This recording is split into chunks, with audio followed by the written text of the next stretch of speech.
Hi there guys, so I am just going to be reading another excerpt from Neville's book, Your Faith is Your Fortune, and today I'm going to read some lines from this chapter on prayer, and I'll start it right here and you can just read along with me. So prayer is the most wonderful experience man can have. Unlike the daily murmurings of the vast majority of mankind in all lands, who by their vain repetition hope to gain the ear of God, prayer is the ecstasy of a spiritual wedding taking place in the deep, silent stillness of consciousness. In its true sense, prayer is God's marriage ceremony. Just as a maid on her wedding day relinquishes the name of her family to assume the name of her husband, in like manner, one who prays must relinquish his present name or nature and assume the nature of that for which he prays. And I'm gonna skip over and read another paragraph from this side that I found earlier that I thought was really good. Okay, so lost in contemplation and having assumed the name and nature of the thing contemplated, your whole being thrills with the joy of being in it. This thrill, which runs through your entire being as you appropriate the consciousness of your desire, is the proof that you are both married and impregnated. As you return from this silent meditation, the door is once more opened upon the world you had left behind. But this time you return as a pregnant bride. You enter the world a changed being. And although no one but you knows of this wonderful romance, the world will in a very short while see the signs of your pregnancy. For you will begin to express that which you in your body, in your hour of silence, felt yourself to be.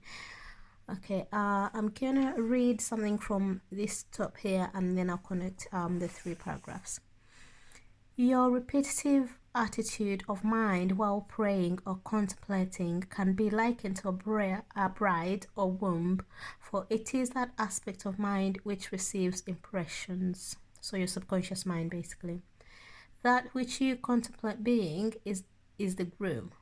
So your desire is the groom, for it is the name or nature you assume, and therefore is that which leaves that impregnation.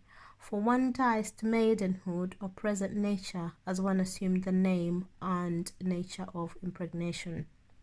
Okay, so basically what Neville is saying in this particular chapter is that prayer, not the way that most of us maybe have been taught about it, or the way we've known it, is like an abandonment. When you pray, you abandon yourself to your desire and you fully embrace the thing that you want to be. You fully embrace the state of being of that thing that you would like to be. Just the same way as when people get married, especially in like centuries past, when people would take on the name of the family they're getting married into, they would completely forget about their maiden name and they would take on the new name, they abandon themselves to it.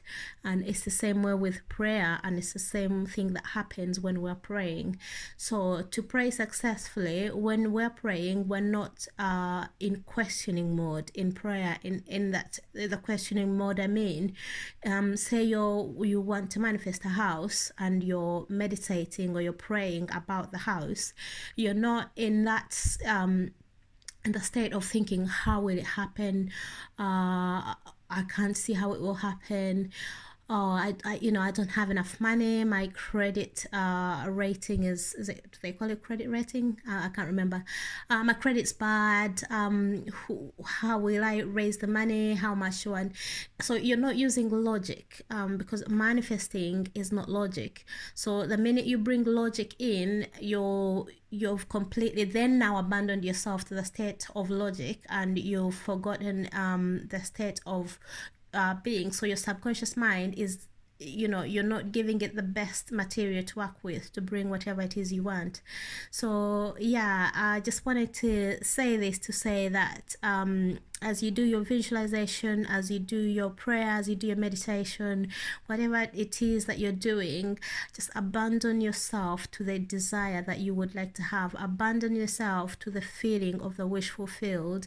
And just like he said here, it's like when someone is conceiving a child, people will not know that they've made a child, but eventually in a little while everyone will see the evidence of the fact that they did make a baby. So yeah, yeah, just abandon yourself fully to the feeling of the wish fulfilled and the person that you would like to be and the desires that you would like to have, and in a way that you do not know how, those desires will come to you. And so yeah, okay, I hope you found this helpful, and I will see you on the next one.